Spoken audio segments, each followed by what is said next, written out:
Et si je vous dis phénol ou formol, est-ce que ça vous parle?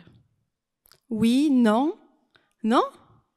Eh bien pourtant, la plupart de vos meubles ou étagères en bois sont fabriqués ou protégés avec ces produits.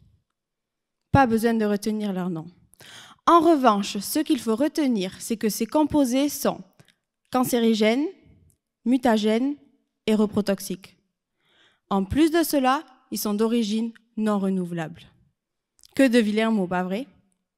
Je veux donc remplacer ces mots par naturel, bon pour l'environnement et pour la santé. Voilà l'objectif de ma thèse. Je dois trouver une recette de revêtement pour protéger le bois contre l'eau, le soleil, les champignons, mais également contre le feu. Comme ce que l'on peut trouver dans le commerce, mais en version naturelle et saine. Je travaille à Mont-de-Marsan, dans les Landes, où la majorité du département est une forêt de pins maritimes. Pourquoi ne pas en profiter? Surtout que l'utilisation de composés naturels et locaux fait également partie de ma thèse, afin de valoriser un maximum les ressources landaises, ou du moins du sud-ouest de la France. Alors, qu'est-ce que je fais au quotidien? Après avoir fait des recherches sur quels composés pourraient apporter telle propriété ou comment ils vont réagir entre eux, j'élabore différentes recettes. Pour faire la base de cette recette, j'utilise la lignine. C'est une grosse molécule qui est présente dans le bois. Pourquoi la lignine?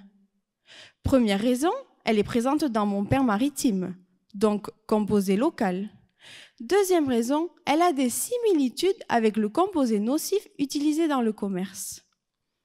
J'ajoute ensuite quelques ingrédients, toujours d'origine naturelle bien sûr, pour apporter les différentes propriétés que je souhaite. Je chauffe en mélangeant le tout et j'étale ma mixture obtenue sur des planchettes en bois à l'aide d'un pinceau et je les mets ensuite au four pour le séchage. L'étape suivante est la plus déterminante. Les tests. Toujours les mêmes, toujours dans les mêmes conditions. Par exemple, je laisse tomber des gouttes d'eau sur mes planchettes de bois afin de savoir si ma protection va résister à l'eau ou non. J'observe ensuite comment mon morceau de bois va se comporter lorsque je le mets en contact avec des champignons ou lorsque je le brûle. Et enfin, comment ma protection va réagir sous des UV qui imitent les conditions extérieures. Tous ces résultats me permettront de trouver la composition parfaite pour ma protection naturelle, saine, mais surtout efficace.